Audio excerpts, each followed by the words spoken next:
Borderlands is a beloved game franchise known for its fun co-op gameplay in the Wasteland. There's been 3 full games along with countless DLCs and spin-offs, and now after a long await, the trailer for Borderlands, the movie, is finally here. There's some shocks and some things to be worried about as far as fans of the game are concerned. So here's our thoughts on it. Now we're going to be taking a deep dive into my thoughts on the trailer and what I'm excited about and what I'm not so excited about. So Borderlands is mainly known for its gameplay and quirky characters, as the video game is a lot of fun and a great co-op game. But the weakest part of those games has always been the writing and the characters, in my opinion. I've always found the characters to be pretty obnoxious and trying way too hard to be quirky or funny, that it always comes across as pretty cheesy. At least mainly the side characters the players come across. Not to mention the villains being cringy for really no reason at all. The most redeeming part as far as the characters are concerned are the Vault Hunters themselves, and they are pretty grounded. Now obviously I'm not going to be talking about the game so much, because I do like them. But what's interesting is they decided to take it into the film space and try to make a fun blockbuster with it. It could definitely be a fun idea, rivaling that of Guardians of the Galaxy type movie in an ensemble cast of Vault Hunters. Now the first thing that really popped out about the trailer is the casting. So for some reason they thought that it'd be a good idea to have completely misrepresented Roland, a military tough guy that appears in all the games. He's tall and has a rough demeanor to him as a military man, one we see in many ensemble groups like this. Now maybe casting a shorter comedian to play this character isn't the best idea, but here we are with 5'2" Kevin Hart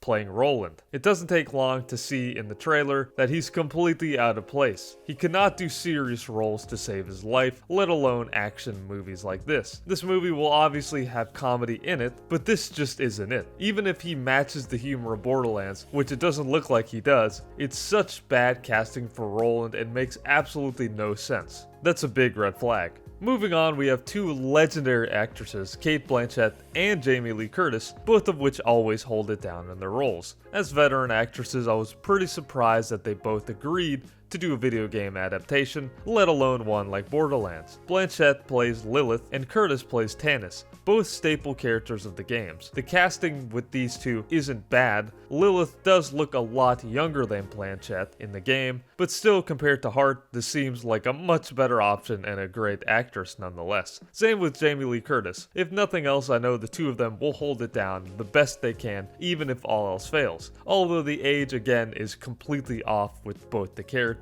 Another questionable decision altogether. Another great actor is Jack Black. He's the perfect person to be in Borderlands and has the charisma for it. Besides Bobby Lee, I'm pretty sure he's the only one that probably played the game in its entirety before even reading the script, but I don't know that obviously, I'm just taking a guess. But whether he has or not, I could totally see him being a great fit for the role. He plays one of the most iconic characters of the games, Claptrap, a friendly and quirky robot that follows the players around through all 3 of the games of the series and has an iconic design to him. He's known for his distinct voice and funny quips. They don't show him too much in the trailer, but you can hear glimpses of Jack Black's performance, and it sounds pretty good. I don't think Black really sounds exactly like Claptrap, to be completely honest, but I may have to see more of him in the final cut to make that judgment. But altogether, I mean, that's not a huge sin that he doesn't sound exactly like the character. As long as he has charisma and brings the same kind of quirkiness as Claptrap, it should be fine in that regard. And the final casting choice, which was a surprise, is Ariana Greenblatt as Tiny Tina. She actually looks and sounds just like her, and seems to be pretty good casting. To me, Tiny Tina is extremely annoying in the game, but in the trailer, she's actually one of the most accurate and least annoying iterations among the other characters. I was really surprised by that, and I'm looking forward to see her performance as she causes absolute mayhem as a sort of smaller, more crazy character similar to a Harley Quinn type or something like that. She's definitely going to be a big comic relief character, but I guess I could say that about all of them so far. But that might be one of the people that I'm looking most forward to seeing in terms of their portrayal of the character. Now the game follows 4 Vault Hunters, which can be selected by the player. There's a few different hunters to choose from, and with that group, you go on an explosive journey. But Lilith, Tannis, and Tiny Tina are not part of the main group, you can never play them. So it was interesting to see them incorporate them into the actual main group when they are actually just side characters in the game and not really fully part of the actual playable characters. They just happen to be part of the plot. That's not really accurate at all to the game, but I might give them the benefit of the doubt since they were probably picking the most entertaining characters, at least according to the director Eli Roth and the producers, if they even touch the game altogether. The success of the movie is going to really rely heavily on the chemistry and the characters. Like I said earlier, the Borderlands games really aren't known for their writing or plot. There are some iconic characters, but I don't really think they are the cream of the crop or anything like that. But even so, the characters will have to have chemistry. The best comparison would be the Guardians of the Galaxy movies. Those are primarily carried by the chemistry and personality of all the actual characters and actors in the movie. If this movie doesn't have it, it's going to fall by the wayside as just another generic and boring action movie. In my opinion, the Borderlands formula works best because you can actually play the game. Stripping it down to just the writing and script needs a bit more. This does have the chance to be entertaining and overall a fun movie, but it's going to rely heavily on the chemistry and the actual execution of the movie. Which, speaking of which, the graphics and VFX are actually really cool. The world and the graphics look super convincing and are actually really accurate to the game, so it's going to be pretty cool to see it in action. They even got it down to the weapons and the vehicles, which if nothing else, at least the graphics are going to deliver, and the sets seem to be really true to the source material, which is pretty awesome. Plus, like I said, the graphics look so true to life, and again, we've come so far with that, but this movie really shows it off well. The comedic style of Borderlands, the game, comes out in the trailer, but to be honest, the gags are played a bit safe, at least from what they show. It's nothing really that original and plays on the same kind of gags that I've seen a million times before in other movies. I'm hoping they don't rely on the typical generic screaming to carry comedy, which I see so much of nowadays. No, everyone in the car screaming at a situation is not funny, nor will it ever be. The gags and comedy of Borderlands is very on the nose and more quirky than anything, at least in the games. These could easily come across as cheesy or cringy, depending on how much or how well they're executed. As far as the villain is concerned, they casted Edgar Ramirez to play a character by the name of Atlas. From what I remember, and researching, this is not an actual character in any of the games, so we'll have to see how that plays out. They showed about 5 seconds of him speaking in the trailer, but even that sounded a little dry, as it is somehow. I was expecting maybe a handsome Jack or something of the sorts, but to be honest, none of the villains are that amazing in the games, so it'll be interesting to see what they do with the villain they kind of conjured up themselves. I also saw a quick glimpse of Moxxi as well, which will be a pretty interesting addition to the movie, and casting seems to be pretty spot on for that as well, although the actress they chose is also a little on the older side. Overall, I have mixed feelings about the trailer. As someone who appreciates the games and what they bring to the table, the movie seems to have taken some creative liberties and changed some stuff around, which is fine as long as they don't go too far with it. My main gripe is the casting with Kevin Hart, like I said, seems a bit tone deaf and extremely inaccurate, almost like they didn't even research the character at all, because it makes no sense. A few other actors that could have been in that place were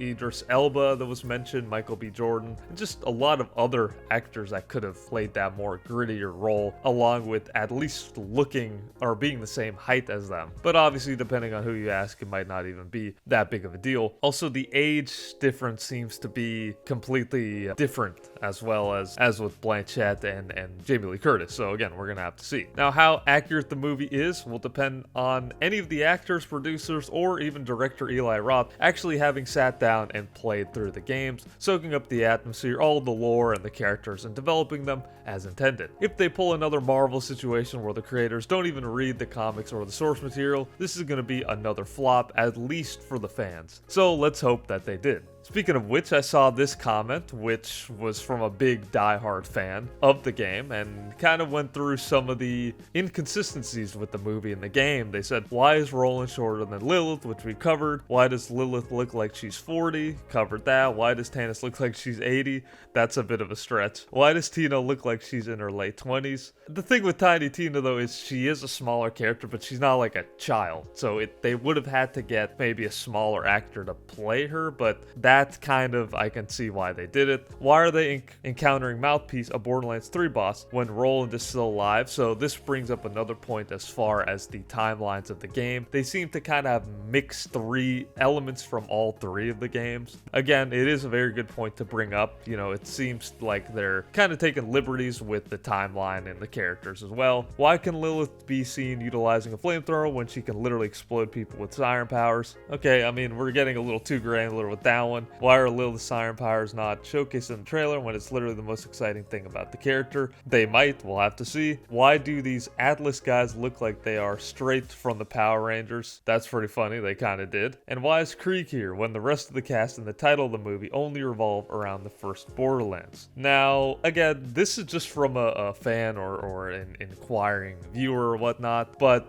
you know, again, I'm not expecting them ever to be super 100% accurate to the source material to the point where they're literally taking into account every single power or taking into account all that in the game, which again wouldn't really take that much research, to be honest. So I'm not giving them a pass or anything, but I understand that when you're bringing it to a movie, you're not going to get 100% with everything, and you're going to take some creative liberties to make it more of a viewable experience. Obviously, in the game, you're actually playing the character with all the powers and everything, so it's a completely different experience. But you know, when a movie, you're watching it, so you don't have that. You need to do a lot more in terms of what you're showing on the screen. This person brings up a lot of good points, and like I said, you know, a lot of these I kind of already mentioned before. So in terms of just being at least somewhat accurate to the source material, they should be hitting the characters at least, or hitting some of the main plot points or storylines at the very least. If they're just throwing that on the wayside and mixing everything up and casting whoever for any role, this thing's just going to be not accurate at all, and it's going to come across as pretty lazy. Will it be a fun movie still? Possibly. It could be good, but right now I'm kind of on the fence about it. Roth's track record really hasn't been the greatest in my opinion, at least in recent years, but I must say that the man does have a vision, so we'll have to see if this turns out for fans and newcomers alike.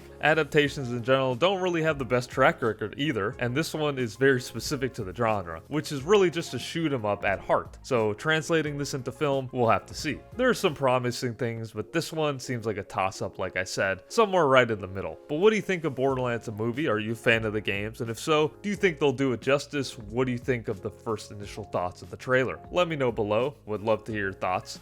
And while you're here, please be sure to check out our other videos as well. You may enjoy them. Click them on the screen right now, and please hit that subscribe button to stay up to date with our latest videos. Thank you for watching, and see you in the Borderlands.